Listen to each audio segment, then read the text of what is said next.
We're all well aware of what are called government harm reduction policies. Now, in San Francisco, city leaders are being criticized after it was reported that they have a program which offers free booze to homeless alcoholics. Closer to home, Multnomah County officials, you might remember, got a lot of pushback for offering foil and pipes to drug users. There are a lot of issues associated with these stories, like spending tax dollars on these kinds of plans. But I think what may be the biggest concern for a lot of people is the government enabling people with addiction. Or is that really what's happening here? We have Ervin Lee with us on Portland's Afternoon News. Ervin runs a faith-based recovery program called From Beer to the Bible. Ervin, welcome to the show. Thank you for having me, Tim. This is so exciting on such a difficult and confusing topic to most. To say the least, yeah. Now, you come at this from the angle of somebody who has suffered from addiction. If you would briefly share your background with us. Yeah, I spent about 25 years in the beer, wine, and alcohol industry, and I actually ended up getting addicted to the product I used to sell and market to others. So I've been recovered now for over 8 years, and we run a ministry called From Beer to the Bible. Now, tell us a little bit about From Beer to the Bible. How do you guys go about this? We go about this believing that true freedom from addiction is found in Christ Jesus. We are the voice of addiction, helping people understand that it is a disease, but you can recover.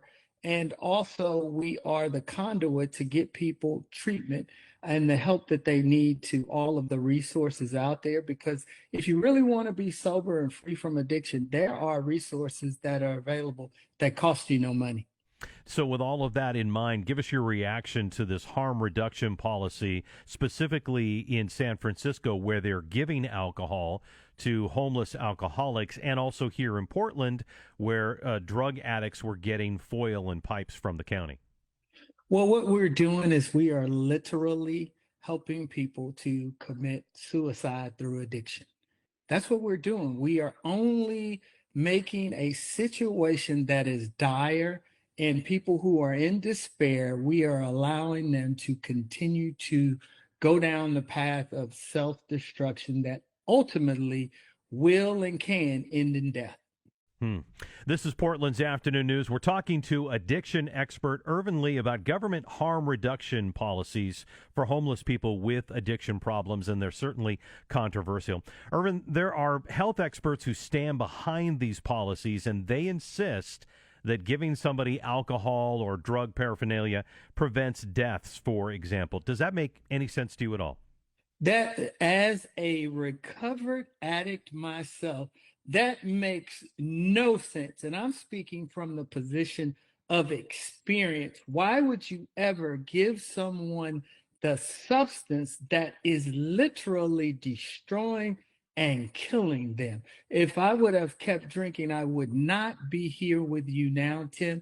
The focus should not be on treating the symptom of addiction, but getting to the root cause. We should focus on prevention and treatment. That combination there will help this nation heal from drug and alcohol addiction, with also the love and the hope and faith found in Christ Jesus.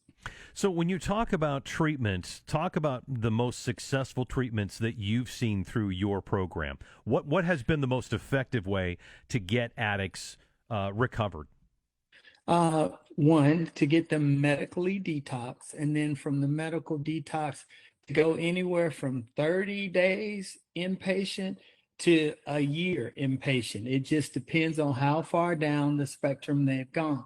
But I have never had a person come to me and say, I got sober through a managed alcohol or drug program.